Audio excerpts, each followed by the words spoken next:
Welcome back to the Declarative Academy.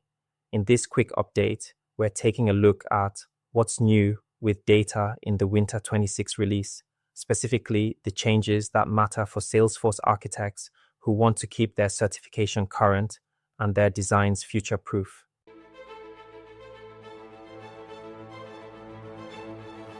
We'll walk through some powerful new Salesforce CLI capabilities, org-wide database encryption on Hyperforce, the new native data detect experience in Shield, big scalability improvements in Salesforce Connect, and how Salesforce Archive helps you rein in data growth without losing access to historical records. Stick with me until the end, where we'll wrap up with a short quiz. Before we get started, a quick reminder about maintenance.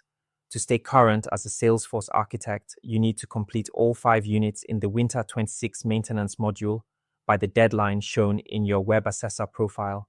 Anyone can earn the badge, but the content is built for certified architects and follows the Salesforce Certification Program Agreement and Code of Conduct.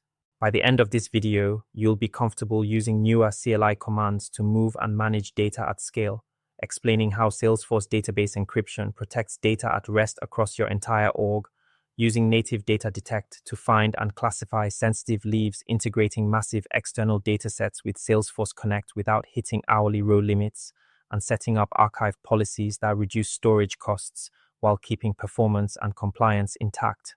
Let's start with the CLI. If you work with Salesforce DX projects, these updates make serious data work a lot easier.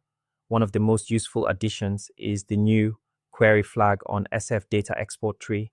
It lets you export data from junction objects along with their parent records while preserving many-to-many relationships. A classic example is account contact relation. You can export the relationship records together with their accounts and contacts, then import everything back using SF data import tree without manually rebuilding links. For larger volumes, the CLI now supports bulk versions of export, import, and update, along with resume commands that let you continue a job that was interrupted. Once a bulk job finishes, SF data bulk results pulls the results, even if the job was started by another tool like Data Loader. Querying has improved too.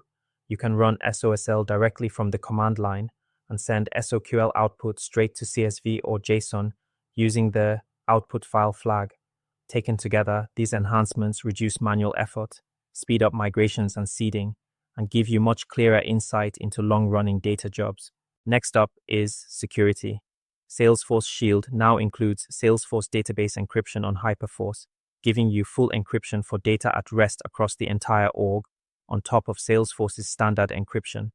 In the past, Shield platform encryption focused on selected fields and sometimes introduced limitations around searching or filtering. Database encryption works at the org level without those trade-offs. You can still layer the two approaches, using database-level encryption for broad coverage and field-level encryption where you need separate keys or tighter controls. The result is stronger governance, simpler compliance, and encryption that doesn't get in the way of everyday workloads. Now let's talk about data privacy. Data Detect is now built directly into the Shield app, which means you can launch it straight from the app launcher in Lightning experience. It scans your org to find sensitive data, such as personal or financial leaves, and classifies it so you know exactly what needs protection. If you've used the older managed package, keep in mind that it reaches end of support in Spring 26. Moving to the native experience brings everything into one place and aligns Data Detect more closely with Shield's governance tools. For architects, that means faster discovery, clearer data maps, and a smoother path to applying controls like encryption, field-level security, and retention policies. On the integration side, Salesforce Connect has taken a big step forward for large data volumes. The adapters for OData 4.01, GraphQL, and the SQL connectors for Amazon Athena and Snowflake no longer enforce the old limit of 100,000 new rows per hour. API callout limits still apply, but the row creation throttle is gone. In practical terms, this makes it much easier to virtualize huge data sets, whether that's analytics data in Snowflake or query on read access through Athena, without copying everything into Salesforce. It's a strong improvement for near real-time access patterns and system of record architectures on Hyperforce. Finally, let's look at data growth. Salesforce Archive, generally available since Spring 25, gives you a native way to move expired or low-value transactional records into low-cost external storage while keeping them accessible through Salesforce using Salesforce Connect.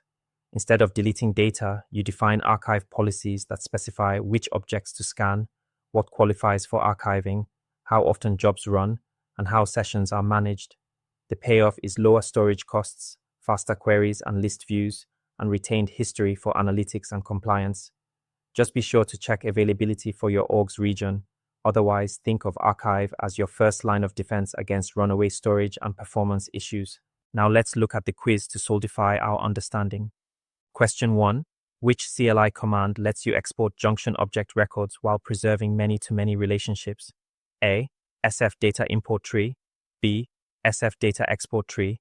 Query C. SF flow run test. D. SF project deploy. Start correct answer. B. The with query flag on SF data export tree allows junctions and parent records to be exported together so relationships are preserved. Question 2.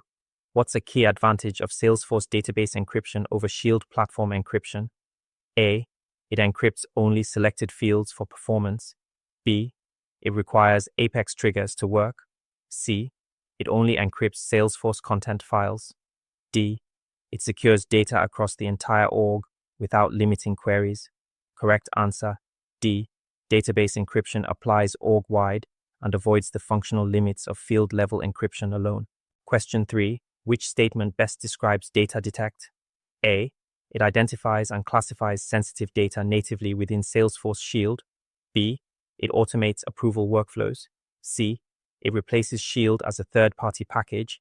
D. It automatically encrypts all data at rest. Correct answer. A. Data detect discovers and classifies sensitive data so you can apply the right controls. Question 4. How does the latest Salesforce Connect update improve scalability? A. It allows unlimited API callouts. B. It removes row limits on supported adapters for large datasets. C. It encrypts all external data automatically. D. It enforces stricter hourly row limits. Correct answer. B. The hourly row cap is removed for supported adapters, enabling higher throughput integrations. Question 5. What's the main benefit of Salesforce Archive? A. It moves expired records to low-cost storage while keeping them accessible. B. It deletes old data permanently. C. It compresses records in place. D. It duplicates records to speed up queries. Correct answer. A.